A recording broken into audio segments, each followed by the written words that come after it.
مسی یسوع میں آپ سب کی سلامتی ہو عزیزوں. میں تانیہ کنول پروگرام مسیحی نقطہ نظر کے ساتھ ایک بار پھر آپ کی خدمت میں حاضر ہوں. آج ہم یہاں پر موجود ہیں ایک بہت بڑی پیشن گوئی کے بارے میں سیکھنے کے لیے، جس کو بارہا ہم کرسمس کے موقع پر سنتے ہیں، لیکن بس سن کر اس پر سے گو تھرو ہو جاتے ہیں. کبھی ان لفظوں کو اور ان باتوں پر ہم نے غور نہیں کیا جن کا شاید ہمیں بہت بہتر طریقے سے معلوم ہونا چاہیے. تو میں آج کے گیسٹ کو دعوت دوں گی، انہیں ویلکم کروں گی. پاسٹر صاحب، ویلکم ٹو دا پروگرام. امید آپ خوش ہیں، ٹھیک ہیں؟ میں ٹھیک ہوں، آپ کی خداوند میں آپ خوش رہیں. Thank you. اور موسم جو ہے وہ کافی سرد ہے، تو آپ سنائیے کہ سردی کا کیا حال ہے؟ سردی تو ہے، لیکن اگر آدمی احتیاط کرے تو بہتر رہتا ہے. احتیاط بہتر رہتی ہے. یسایہ نبی کا صحیفہ اور اس کے 9 باب کے بارے میں ہم بات کریں گے، جس میں یسوع مسیح کی پیدائش کا ذکر ہے تو اس میں پیدائش کا ذکر، لیکن اکثر اس کو میں بھی پڑھتے وقت بہت ساری باتوں کو سوچتی ہوں، اور میرا خیال سے کہ ہمارے آڈینس بھی سوچتے ہوں گے، عزیز سوچتے ہوں گے کہ یہ کیا ساری باتیں ہیں. اگر ہم دیکھیں تو حوالہ جا کر 9 باب کی 6 آیت میں آتا ہے کہ اس لیے ہمارے لیے ایک لڑکا تولد ہوگا. بیٹے کی بات آگے جا کر آتی ہے، لیکن اگر سٹارٹنگ سے دیکھیں، ایندوگین کی تیرگی جاتی رہے گی. سب سے پہلا تو سوال میرا یہ ہے کہ ایندوگین کی تیرگی جاتی رہے گی، یہ کیا بات ہے؟ آپ ذرا پورا پڑھیں نا. لیکن ایندوگین کی تیرگی جاتی رہے گی، لیکن جو ہے یہ اس کو سابقہ سے اٹیچ کرتی ہے. اوکے. تو اگر آپ یہ اس کے بارے میں دیکھنا چاہتے ہیں تو میں پہلے ان باتوں پر تبصرہ کرنا چاہتا ہوں جو یسایہ پہلے کر چکا ہے.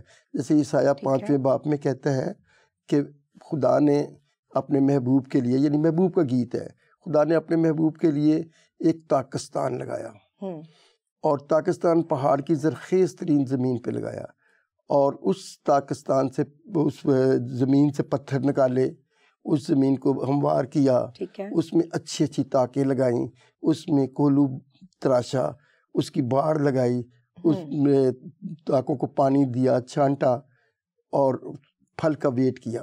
اور جب پھل آنے لگا تو وہ جنگلی انگور تھے. اچھا. تو خدا جو ہے وہ جو یہ کہتا ہے کہ ایندوگین کی تیرگی جاتی رہے گی، تو اس کے پیچھے خدا کا بھی وہ پرانا تجربہ ہے جو اس حوالے میں ڈسکس ہوا ہے. ٹھیک ہے. تو میں آپ کو ایک بات بتاتا ہوں کہ جب خدا یہ کہتا ہے کہ مجھے جب جنگلی انگور ملے، تو خدا کیا چاہتا ہے؟ خدا چاہتا ہے کہ اس کے لوگ اس کی تعریف کریں، اس کی حمد و ثنا کریں. بالکل، بے شک.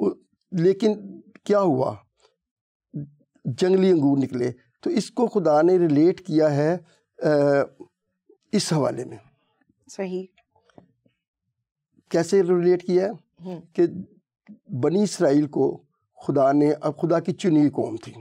صحیح. آپ کو پتہ ہے کہ ابراہم جو تھے یہ کسدیوں کے ملک سے آئے تھے. بالکل، جی، کسدیوں کے ملک میں خدا نے اس سے کہا تھا کہ تو اس ملک سے، اپنے لوگوں سے، اپنے ناطہ داروں سے نکل کر اس ملک میں چلا جا جو میں تجھے دوں گا.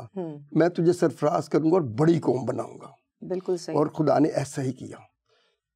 پھر خدا نے دوسری جگہ پر جب اس سے عہد کیا تو کہا کہ میں تمہیں دریائے مصر سے لے کر دریائے فرات، بڑے دریا فرات تک کی ساری زمین تیری نسل کو دوں گا. ٹھیک ہے. پھر خدا ان کو لے کے چلا، ان کی پرورش کی، ان کی تربیت کی، اور مصر میں وہ رہے. مصر سے جب نکلے تو وہ 6 لاکھ جنگی مرد تھے. بہت بڑی نسل کو لے کر موسیٰ نکلا. جب موسیٰ نکلا تو پھر بیابان میں خدا نے ان کو کھانے کو دیا، پینے کو دیا، ان کی سلامتی قائم رکھی. بالکل، بے شک. آخر کار یشوع جو تھا وہ ان کو لے کے پہنچ گیا. جب یشوع وہاں پر پہنچا تو وہ جو زمین تھی وہ ساری کی ساری 12 قبیلوں میں بانٹ دی گئی. ٹھیک ہے. جب زمین بانٹ دی گئی تو خدا، وہ لوگ بہت خوشحال تھے. اس وقت خدا یہ چاہتا تھا کہ یہ لوگ میری عبادت کریں، میری تعریف کریں، میری تمجید کریں. لیکن کیا ہوا؟ ان لوگوں نے بالکل اس کے الٹ کیا. جن قوموں کو خدا نے ان کے آگے سے نکال دیا تھا، انہی قوموں کو دوبارہ ان کے ساتھ روابط قائم کیے، ان کے بتوں کی پوجا کی، اور اپنے خدا سے امید چھوڑ کر، اپنے خدا پر بھروسہ چھوڑ کر وہ غیر قوموں کی عبادت کرنے لگے، غیر خداؤں کی عبادت کرنے لگے اور بدی میں پڑ گئے۔ صحیح۔ جس طریقے سے وہ پاکستان کی بات کرتا ہے کہ میں نے پاکستان تو بہت اچھا لگایا تھا، بے شک، لیکن کیا ہوا، اس میں اونٹ کٹارے اگ گئے۔ تو خدا یہ اپنی قوم کے لیے کہہ رہا ہے کہ میں نے محبت تو بہت کی لیکن مجھے پھل نہیں ملا۔ اور پھر خدا نے کیا کیا، خدا نے ان کو برباد کر دیا۔ اب آپ ذرا 8ویں باب کی لاسٹ آیت 2 پڑھ دیں۔ یسایا نبی کا صحیفہ اس کے 8ویں باب کی 21ویں اور 22ویں آیت میں یوں مرقوم ہے، تب وہ ملک میں بھوکے اور خستہ حال پھریں گے، اور یوں ہوگا کہ جب وہ بھوکے ہوں تو جان سے بیزار ہوں گے، اور اپنے بادشاہ اور اپنے خدا پر لعنت کریں گے، اور اپنے منہ آسمان کی طرف اٹھائیں گے، پھر زمین کی طرف دیکھیں گے، اور ناگہاں تنگی اور تاریکی یعنی ظلمت، اندو اور تیرگی میں گدھیڑے جائیں گے، لیکن اندوگین کی تیرگی جاتی رہے گی۔ یہاں پر یہ جو بات ہے کہ یہ جو علاقے جن کا ذکر نفتالی اور زبلون کا ہے، یہ ہمارے باپ دادا ابراہیم یعقوب کے بیٹوں کو ملی تھی۔ ٹھیک ہے۔ تو جب یہ زمین ان کو ملی تو یہ اس میں جیسے ہی وہ اس میں رہنے لگے تو انہوں نے اپنے اس کام کو جس کے لیے خدا نے ان کو مقرر کیا تھا کہ وہ شریعت پر عمل کریں اور اپنے خدا پہ بھروسہ رکھیں، انہوں نے ایسا نہیں کیا۔ انہوں نے کیا کیا؟ انہوں نے بتوں کی پوجا کی، انہوں نے بدی میں زندگی گزاری۔ تو پھر خدا نے وہی پاکستان والا حال کیا کہ پاکستان کی باڑ توڑ دی، اس کو پانی دینا بند کر دیا، جنگلی جانوروں نے اس کو کھدیڑ دیا۔ تو ایسا ہی ہوا۔ اب اگر آپ پہلی تواریخ کے 5ویں باب کی 25ویں آیت پڑھیں تو میں آپ کو فردر بتا سکتا ہوں۔ جی، پہلی تواریخ 5ویں باب کی 25ویں آیت میں خداوند کے کلام میں لکھا ہے، اور انہوں نے اپنے باپ دادا کے خدا کی حکم عدولی کی، اور جس ملک کے باشندوں کو خدا نے ان کے سامنے سے ہلاک کیا تھا، انہی کے دیوتاؤں کی پیروی میں انہوں نے زناکاری کی۔ تب اسرائیل کے خدا نے اسور کے بادشاہ پول کے دل کو اور اسور کے بادشاہ تلگات پلناصر کے دل کو ابھارا۔ تو کیا کیا خدا نے خدا غیر قوم کے بعد اسوریوں کے پاس خدا نے ان کے دل کو اس طرح ابھارا کہ وہ آئیں اور زبلون اور نفتالی کے علاقہ پر حملہ کریں۔ تو انہوں نے آ کے حملہ کیا، اور کیونکہ یہ خدا ان کے ساتھ نہیں تھا، یہ بالکل مقابلہ نہ کر سکے، اور اگر مقابلہ کرتے تو بات اور تھی۔ یہ تو غیر قوموں کے پاس گئے، ان کے دیوی دیوتاؤں سے جا کر مشورہ کیا کہ ہم مقابلہ کیسے کریں، تو مقابلہ تو نہ کر سکے۔ انہوں نے کیا کیا کہ ان کو گرفتار کر ان پر سارے علاقے پر قبضہ کر لیا، اسیر کر لیا، اور ان کے نہایت ہی برا حال کر ہو گیا۔ یہ کھانا پینا بھی ان کے پاس نہیں تھا، اور ان کو غلام بنا کر وہ اپنے علاقوں میں لے گئے۔ آپ نے اکثر پڑھا ہوگا کہ غیر قوموں کی گلیل۔ جی، غیر قوموں کی گلیل۔ تو غیر قوموں کی گلیل کیا تھا؟ ان کو گرفتار کر کے وہ لے گئے، اور ان کی جگہ پر وہ اپنے لوگ انہوں نے آباد کیے۔ تو اس طریقے سے یہ اتنی خستہ حالی میں چلے گئے کہ بدی میں زندگی گزارتے تھے۔ جو لوگ بدی میں زندگی گزارتے ہیں وہی تاریکی میں رہتے ہیں، وہی موت کے سایہ کے ملک میں رہتے ہیں۔ تو یہ انہوں نے ایسا ہی کیا، اور یہ موت کے سایہ کے ملک میں تھے کیونکہ انہوں نے اپنے خدا کو چھوڑ کر غیر قوموں کے خداؤں کو، دیوی دیوتاؤں کو بدی کے ساتھ پوجا۔ اچھا، یہ جو آپ نے ابھی بڑی بات کر دی کہ تاریکی میں چلتے تھے، کوئی انسان دنیا میں تاریکی میں نہیں چلتا، اور نہ ہی تو یوں کہہ لیں کہ موت کے سایہ کے ملک پہ رہتا ہے۔ تو انہوں نے یہ کیسے قبول کر لیا؟ جب مصر میں تھے تو ان کے حالات بڑے خراب تھے، اور اب یہ یہاں آئے ہیں، خدا نے ان کو ان کا ملک دیا ہے جس کو یہ اتنا لمبا سفر اور ساری مشکلات جھیل کر پہنچے ہیں۔ بے شک خدا ان کے ساتھ تھا، لیکن پھر بھی اپنے آپ کو بڑا ہمیشہ آہوزاری کرتے رہے۔ تو ایسا کیا آج بھی ہے کہ آج بھی کوئی تاریکی میں ہے، یا آج روشنی اور نور کا زمانہ ہو گیا ہے کہ بس لائٹوں میں ہی رہ رہے ہیں سب اور سبھی ٹھیک کام کر رہے ہیں؟ آج کے لوگوں کے لیے کیا آپ کہیں گے اس بات کے بارے میں جو آپ نے فرمائی؟ میں پہلے آپ کو یہ بتاتا ہوں کہ موت کے سایہ کے ملک میں کون لوگ رہتے تھے، اور خدا نے ان کے لیے کیا لیکن جو کہہ کر امید دلائی ہے، اس کے بارے میں بات کرتا ہوں۔ ٹھیک ہے۔ تو یوحنا کی انجیل اس کے پہلے باب کی 2 آیت کے آخر میں لکھا ہے کہ اس میں زندگی تھی، اور وہ زندگی آدمیوں کا نور تھی. بالکل. اور نور تاریکی میں چمکتا ہے. جو موت کے سایہ کے ملک کی وادی میں رہتے تھے ان پر نور چمکا. اب کیا ہوا یہ کہ جب یہ حالات بڑے خراب تھے تو اس وقت ان کے درمیان ایک شخص آ گیا جو شخص ان کے ساتھ محبت سے پیش آتا تھا. فقی فریسیوں کی طرح ان سے نفرت نہیں کرتا تھا, ان کو گناہ گار کہہ کے ان کو رد نہیں کر دیتا تھا, بلکہ ان کے ساتھ محبت سے پیش آتا تھا. وہ کہتا تھا کہ جاؤ تمہارے گناہ معاف ہوئے, ان کو شفا دیتا تھا. آپ کو پتہ ہے کہ اس وقت یہ جو مرض ہے اس کا کوڑ کا, یہ بالکل لا علاج تھا, اس کا کوئی علاج نہیں تھا. جب وہ آدمی ان کے درمیان آیا تو اس نے کیا کیا, اس نے ان کے بیماروں کو شفا دی, جو جنم کے اندھے تھے ان کو ٹھیک کیا, اور ان کے ساتھ محبت سے پیش آیا. جو نفرت والے لوگ تھے, مسئول لینے والے, ان کے ساتھ بیٹھ کے کھاتا تھا.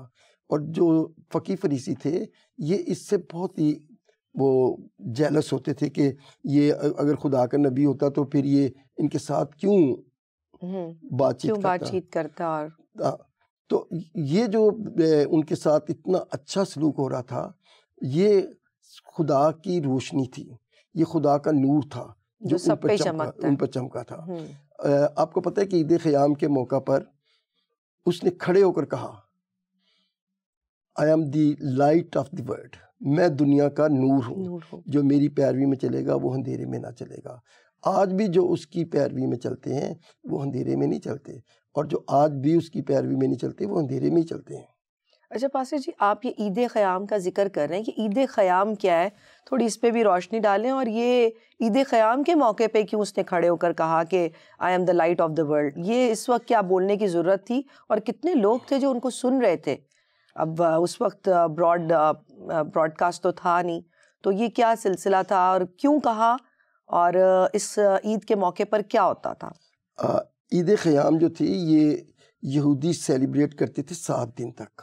ٹھیک ہے. اور اس کے سیلیبریٹ کرنے کا اصل مقصد یہ تھا کہ وہ جب بیابان میں تھے تو خدا نے ان کی بڑی حفاظت کی, خدا نے ان کی بڑی مدد کی. تو اس مدد اور اس حفاظت کے لیے وہ خدا کا شکر ادا کرتے تھے. اور آخری دن یہ ایک بڑی خاص رسم کرتے تھے, اور وہ خاص رسم یہ تھی کہ پانی انڈیلتے تھے اور دیے جلاتے تھے. تو یہ پانی انڈیلنا جو ہے یہ کس قسم کی رسم ہے, یہ کس چیز کو انڈیکیٹ کرتی ہے؟ بس فرضی طور پر پانی گرا رہے ہیں یا اس کا بھی کوئی روحانی پہلو ہے؟ جب ہم دیکھتے ہیں پہلا سیموئیل 7ویں باب کی 5ویں آیت میں, تو اس میں ایک بڑی اچھی بات لکھی ہوئی ہے کہ جب سیموئیل نبی نے مصطفیٰ میں جا کر ساری قوم کو اکٹھا کیا اور قربانی کرنے لگا تو اس نے کہا کہ پانی لاؤ. ٹھیک ہے. اور پانی کو انڈیلا. پانی کو انڈیلنے کے بعد اس نے کہا کہ خدا ہمارے گناہوں کو معاف کرے. یہ جو رسم تھی یہ ادا کی جاتی تھی. لیکن میں پہلے آپ کو ایک بات بتاتا ہوں کہ جب یسوع نے کہا کہ میں دنیا کا نور ہوں, اور تو جو فقی فریسی اور سردار کاہن تھے انہوں نے کہا کہ یہ تو بہت ہی بڑی باتیں کرنے لگ پڑا ہے, اس کو اب زندہ رہنا اس کا ضروری نہیں ہے, اس کو مار دیں گے. تو مارنے کے لیے اس کو پکڑنا چاہتے تھے. لیکن نیکودیمس نے ان سے کہا کہ ہماری شریعت میں لکھا ہے کہ جب تک کسی کی پوری بات نہ سن لیں اس کو سزا نہیں دے سکتے. بالکل. تو انہوں نے کہا کہ تو ہی بتا کہ کیا گلیل میں سے کوئی اچھی چیز نکل سکتی ہے, کیا گلیل جو ہے وہ میں سے کوئی نبی برپا ہو سکتا ہے؟ تو یہ وہ کہہ کر انہوں نے مسیح کو رد کیا. وہ مسیح کے بڑے بڑے کام تو نہیں دیکھتے تھے کہ وہ اندھوں کو آنکھیں دیتا ہے, لنگڑے لولے ٹھیک ہوتے ہیں, گناہوں کو معاف کرتا ہے, اور وہ ہر قسم کے بیمار کو ٹھیک کر دیتا ہے. لیکن وہ یہ ضرور دیکھتے تھے کہ یہ سبت کے دن کام کرتا ہے, یہ اس کے شاگرد روزہ نہیں رکھتے. تو وہ چھوٹی چھوٹی باتوں پر توجہ دیتے تھے. آج بھی اگر ہم ایسی باتیں کرتے ہیں تو ہمارے لیے خطرے کی بات ہے. آپ نے نیکودیمس کی بات کی, آپ نے کہا کہ اس نے بھی کہا کہ پہلے اس کی بات سن لیتے ہیں شخصی کی کیا کہہ رہا ہے. کیا یہ پیشن گوئی جو ہے کہ اس نے زبلون اور نفتالی کے علاقہ میں وہ آخری زمانہ میں یردن کے پار بزرگی دے گا, تو یہ جو بزرگی دے گا یہ تو پہلے سے بات لکھی ہوئی ہے کہ وہ گلیل میں بزرگی دے گا، تو یہ فقی فریسیوں کو تو یہ بات وہاں کوڈ ہونی چاہیے تھی، اور ویسے بھی اچھی چیز نکلنے کا اگر تعلق رہ گیا تو یسوع مسیح تو یروشلم میں پیدا ہوئے تھے، وہ تو گلیل میں نہیں پیدا ہوئے، لیکن بزرگی وہ اپنی دیں گے، یعنی وہ کام کریں گے، تو کیا یہ بات فقی فریسیوں کو معلوم نہیں تھی یا وہ اس کو نظر انداز کر رہے تھے؟ عیسائیہ نے ان کے بارے میں کیا اچھی بات کہی تھی کہ یہ دیکھیں گے، آنکھوں سے دیکھیں گے لیکن معلوم نہیں کریں گے، سنیں گے، کانوں سے سنیں گے لیکن سمجھیں گے نہیں۔ تو وہ آنکھوں سے دیکھتے اور کانوں سے سنتے ہوئے بھی نہ سمجھنے کی کوشش کرتے تھے نہ معلوم کرنے کی کوشش کرتے تھے، اور صرف اپنے علم پر جو ناقص علم تھا ان کا، اسی کے اوپر بھروسہ کرتے تھے۔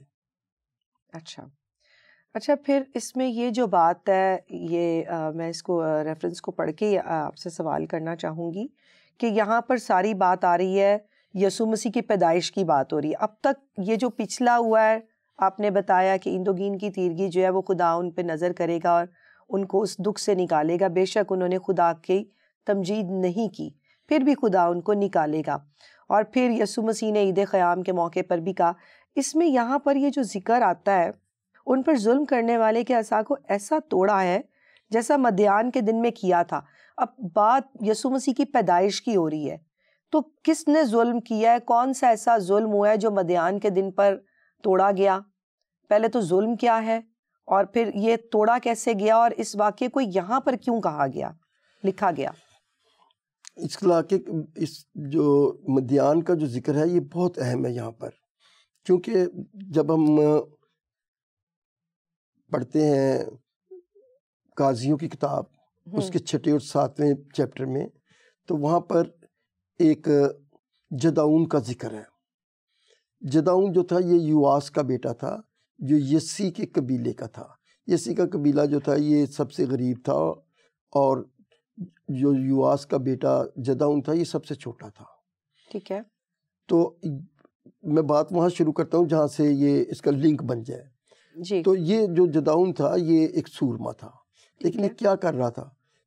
یہ گیہوں کو کولو میں چھپا رہا تھا۔ اچھا، گیہوں کو کولو میں چھپا رہا تھا، کیونکہ جو مدیانی تھے یہ ان پہ قابض تھے، یہ بالکل موت کے سایہ کے ملک میں یہ بھی رہتے تھے، تو بہت ہی ان کے اوپر بھی کافی وہ سٹریس تھی۔ تو یہ کیا ہوا کہ یہ چھپا دیتے تھے، یہ جو مدیانی تھے یہ آتے تھے اور ان کا سال بھر کا جمع کیا ہوا اناج، ان کے بھیڑ بکریاں سب چھین کے لے جاتے تھے، اور یہ بہت ہی بدحالی میں تھے۔ انہوں نے خدا سے التماس کی ہوئی تھی کہ خداوندہ تو ہمیں اس سے چھڑا۔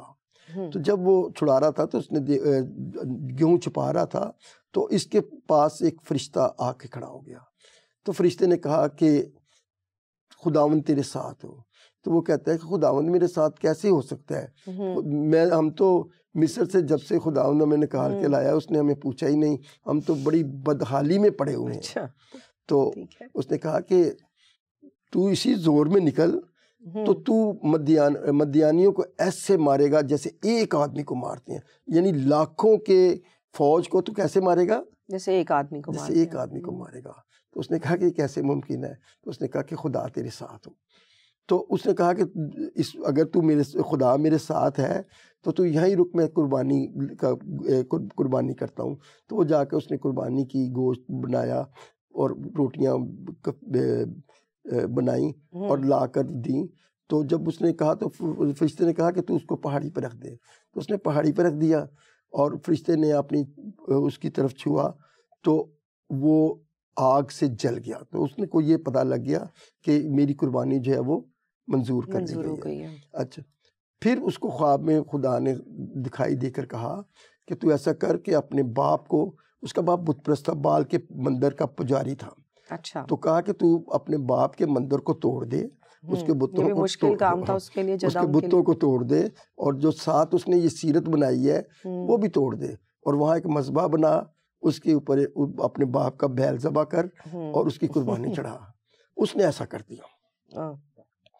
مختصر یہ پھر خود اس کو یہ سمجھ لگی کہ خدا میرے ساتھ ہے، تو اس نے کہا کہ پھر بھی خدا سے ایک شرطی منوا لیتا ہوں۔ تو اس نے کہا کہ میں خداوند اگر تو میرے ساتھ ہے تو میں میدان میں روئی رکھوں گا، تو وہ روئی گیلی ہو اور مدان کی زمین نہ گیلی ہو. تو دوسرے دن سے دیکھا تو روئی گیلی تھی اور مدان کی ساری زمین سوکھی تھی. پھر بھی اس کو بھروسہ نہ آیا. تو اس نے کہا کہ خداوند میں آج روئی رکھوں گا, ساری زمین گیلی اور روئی سوکھی رہی.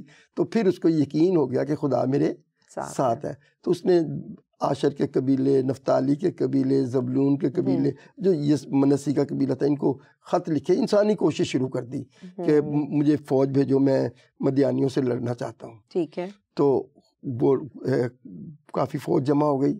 جب فوج جمع ہو گئی تو بڑی خوشی سے دیکھنے گیا تو خدا نے سے کہا کہ تو اتنے سارے آدمی لے کر جائے گا اور تو کہے گا کہ میں نے اپنے زور بازو سے جیت گیا ہوں, تو یہ فوج کے سپاہیوں کو واپس بھیج. اس نے کہا میں کیسے بھیج سکتا ہوں؟ اس نے کہا جا کے تو ان کے اندر تقریر کر کہ جنگ میں بہت سے لوگ مارے جائیں گے, بیوی بچے ان کے یتیم ہو جائیں گے, جتنے ڈرپوک ہوں گے وہ سارے کے سارے چلے جائیں گے. تو آدھی سے زیادہ فوج جو تھی وہ چلی گئی. پھر بھی اس نے کہا خداوند اب کافی ہیں. تو خدا نے کہا نہیں, اب بھی بہت زیادہ ہیں, اب بھی تو کہے گا کہ میں نے اپنے زور بازو سے جنگ جیتی ہے. تو اس نے کہا پھر میں کیا کروں؟ اس نے کہا تو ان کو کہا کہ دریا پر جا کر پانی پئیں, اور جو پانی چپڑ کر کے پئیں گے تو ان کو تو صرف لے لینا, باقی کو تو چھوڑ دینا. باقی کو بولو جاؤ جی جنگ ہم نے جنگ نہیں, تم جنگ سے بری ہوئے. تو ایسا اس نے کیا. وہ 300 آدمی تھے. اچھا. اور لاکھوں کی فوج وادی میں کھڑی تھی اور یہ پہاڑی علاقے میں, وہ پہاڑی پر تھے. تو اس کو اب کافی ڈر تھا کہ 300 آدمیوں سے میں کیسے مقابلہ کروں گا. انسانی خوف تھا.